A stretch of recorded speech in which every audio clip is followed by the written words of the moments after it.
Hey, what's up? How you guys doing? This will be a quick, short video.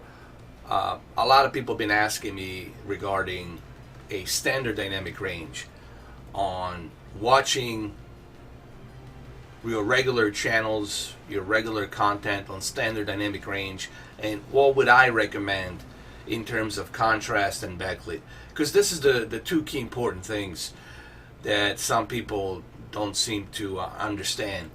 The HDR, high dynamic range, needs backlit and contrast. If you are watching high dynamic range, you're going to need to have that backlit and contrast set to maximum. If you're watching a standard dynamic range, then you really don't need that contrast high and the backlit. The reason you don't need that contrast all the way high and backlit all the way high, because what happened is then you are overblowing your white digital levels. You're clipping your white digital levels, and that's not good. Then you won't be able to see these clouds in its form the way they should be. If I was to move the contrast all the way high and my backlit all the way high, these clouds, they would be still there, but the blue sky would also turn into white sky, because you're clipping, you're overblowing your white digital levels. The idea is to keep that contrast, I would say, on a standard to 93. I would honestly keep the contrast at 93 and backlit at 83. This way you're going to have a really nice balanced standard dynamic range quality. I would also keep the color at a balanced level. I would keep it somewhere on a threshold between whatever the maximum value is, and then keep it down below in the middle balanced value. Same thing with the sharpness. Excuse me, I would keep the sharpness at a balanced value. I would not exceed anything above whatever that threshold is, that balanced threshold on that value, on the sharpness, digital sharpness is. So yeah, guys, the contrast on a standard dynamic range, unless you are like in a very lit up room. Let's say you have a living room that's I don't know, 1,400 square feet, and you got a pool next to it, and there's so much light coming in, the entire room is lit up. Then I understand, okay, you want to use that backlit, you want to use that contrast, but that would be like the only one exception I would do that if you're like in a very lit up room. But I'm pretty sure majority are not in a very lit up room. Majority of you have like like 800 square feet, and it's like a decently dimmed room, I think. So overall, for majority, I would say keep the contrast at 93 and backlit at 83.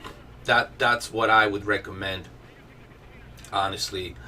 And I wouldn't exceed anything more than that on a standard dynamic range. On HDR, guys, you need that.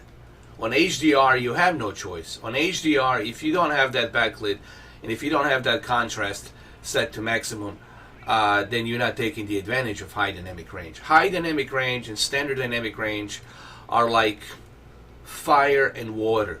They're so different. So different. So what I would do is I would leave the contrast at 93, backlit at 83. And I think if you do that, you'll have a much better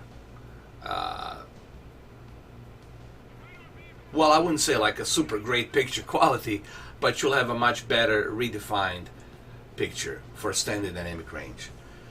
Remember, you want to avoid clipping. You want to avoid crushing. Let's just call it overblowing. Not crushing, but overblowing your white digital levels. You don't. You want to see these clouds the way they were meant to be seen. You want to be able to see a difference between the white bright, then grayish dark clouds and then the blue sky. You want to be able to distinguish what's what.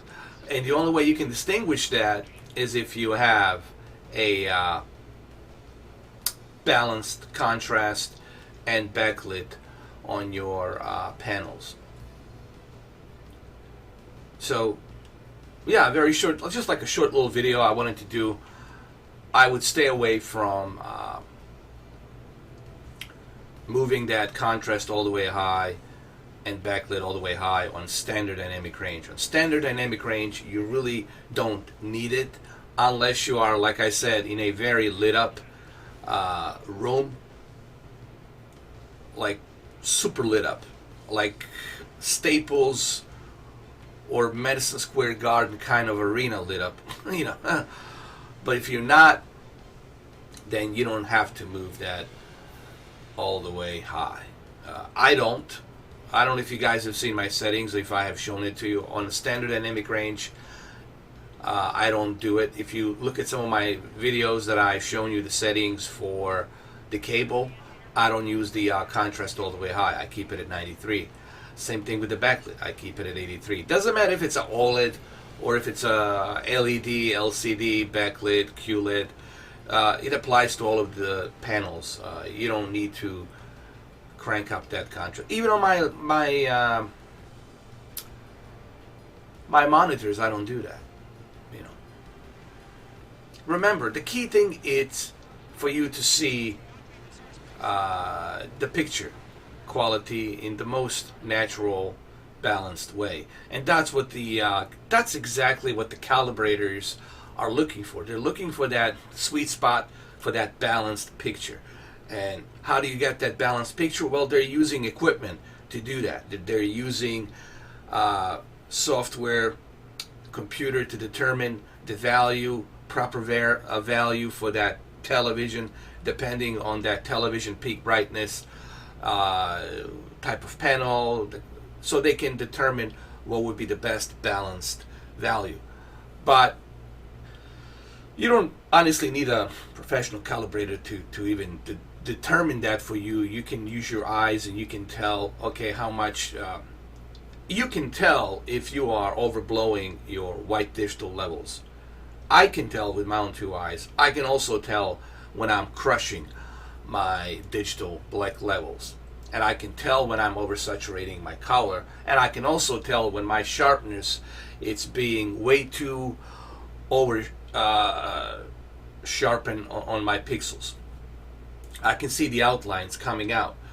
So same thing goes with the contrast. Like, you want to be able to see like right above me, you can see the bluish sky on the left and the bluish sky on the right. And you can see in the middle, you can see a difference between the gray cloud, white cloud, and very bright white cloud. That's because even here, while I'm recording, even my lighting and everything, it's balanced. So the same thing applies for your standard dynamic range television that you're watching. See how you can determine the clouds, and you can see the difference between the dark grayish, the bluish, and the very blue. You can tell the difference between the gray, white, and then the blue. Now, if I was to move the contrast all the way high, if I was to crank the contrast way up high on a standard dynamic range, because this is a standard dynamic range video, I would be clipping my white digital levels. I would be overblowing my white digital levels, and that wouldn't be good. You don't want to do that. You want to avoid that. That's why I keep using the word balance, you know, because I think the best way for you guys to understand what I'm trying to come across is by using the word balance. The key word is the balance, and that's what I try to explain to people. You don't want to exceed anything. The idea is to keep your quality at a balanced level. So the same thing goes for the standard dynamic range. I might have to do an additional video just to show you again what my standard dynamic range settings are for my everyday cable network, movies, news networks, sports channels, everyday use is. I have to do that video. But I just wanted to make this 10-minute short video just to kind of emphasize on this subject, because this is something that a lot of people misunderstand. Just because you have a white color gamut TV, just because you have a 4K UHD TV, doesn't mean that you need to have that contrast and backlit always high. You only use that on metadata that's using high dynamic range, because the high dynamic range metadata requires you to have peak brightness and contrast and backlit set to high, because that's the only way that you can utilize that contrast ratio, that high dynamic range. It's by having the backlit and the contrast all the way high. When you are going back to standard dynamic range, you need to avoid altogether, you need to avoid that contrast to maximum. Keep it at 93, keep the contrast at 93, and then keep the backlit at 83. That's what I would do. Backlit at 83, contrast at 93. Well, there you have it, guys. I hope this video helps a little bit. I know it's a short video, but I just wanted to bring this up a little bit and emphasize on this. So I hope this helps. Don't forget, on Friday I'm going to be testing the Alienware 25-inch 240 Hz G-Sync monitors. I'm going to put them together and I will compare them to the FreeSync, and I will let you know whether or not this is something you should invest, or for whom this is. We'll talk about 240 Hz refresh rate, how important it is, and I'll talk more about that in depth on Friday, the day after tomorrow. So thank you guys for watching. Have a good one though. Take care.